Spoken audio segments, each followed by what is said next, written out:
Huh, hindi ko alam kung anong sasabihin ko. Ang hirap. Okay.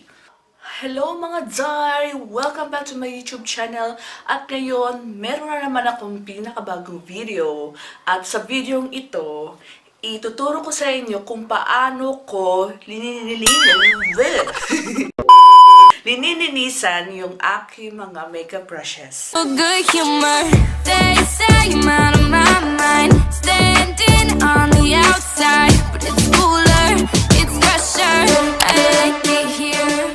So, meron akong dalawang method na ginagawa dito. As you've noticed on the next video that I will be showing you, merong parang sinusoak ko yung mga brushes na most especially yung waterproof na mga makeups na nakadikit sa mga bristles ng mga brushes. For about 25 minutes, binababad ko yung mga brushes sa hot water and dishwashing liquid. So, yung method ko ay very practical lang guys at hindi kailangan bumili ng pinakamahal na mga makeup solutions na ginagamit ng mga makeup artists. Talagang mahal-mahal guys. Grabe naman. Okay. Buti na lang merong mga practical methods na pwede mong talagang i-replace or gagawin para makasave ka ng money a lot. And yung mga supplies talaga, guys, makikita nyo lang talaga sa groceries, convenience store. Pwede nyo mabili yan. Kaya, super sulit talaga and very practical and cheap. So, eto na. Let's proceed to the next video. Grabe, na-miss ko na rin mag-voice over. So, ito na ang mga dirty brushes ko both for foundation and eyeshadow. With this big container, I pour just a little bit of amount of hot water and 1 tablespoon of dishwashing liquid and mix it together.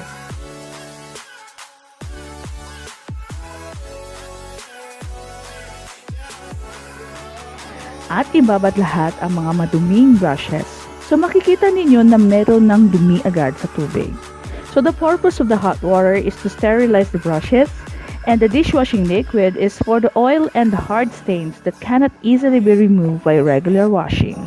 Next method is with the use of hand soap, at ang ginagamit ko ay Safeguard, but you can also use any antibacterial soap available.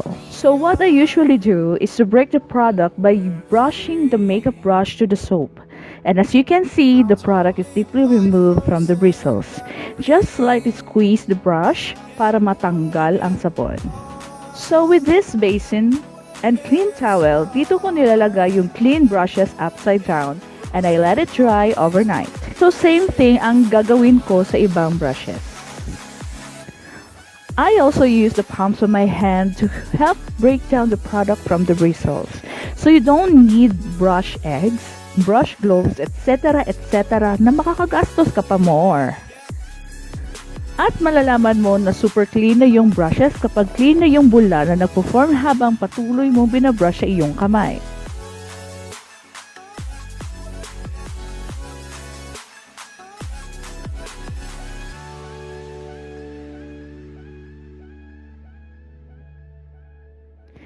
At heto yung maduming tubig na nakababad kanina ang mga brushes that contains oil, dirt, foundations, at iba pang makeup products. So, ayan guys, yun yung mga practical techniques na ginagawa ko talaga. And most of the time na talagang parati kong linininisan is ito. Yung mga foundation brushes ko kasi this would tend to expose talaga sa mga liquid foundations. So, it would tend to, it would tend to absorb oil talaga and dirt. Kaya kapag hindi mo siya lininisan for the next day na gagamitin mo sa iyong face, yung previous na dirt or yung previous na oil na present sa iyong skin at dumikit dito and then gagamitin mo for the next day, guys, what's up? Magugulat ka na lang na meron ka ng mga pimples dito and yeah, ew yun guys, super ew. Hopefully this video is so helpful to you guys. If you do, please like this video guys and please share this video sa mga people na naghahanap ng mga methods and techniques on kung paano linisan yung mga makeup brushes in a very practical and cheapest way as possible. So, I hope nakakatulong itong video na to, and don't forget guys to subscribe on my YouTube channel that will be linked on the description box below.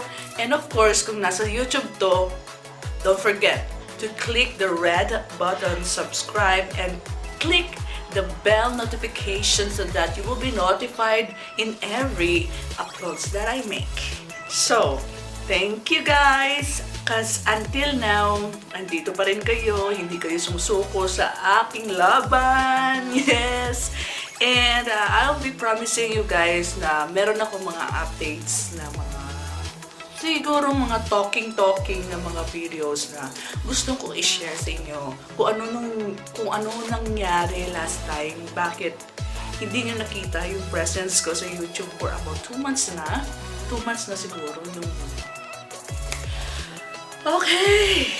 Finally, meron akong bagong video.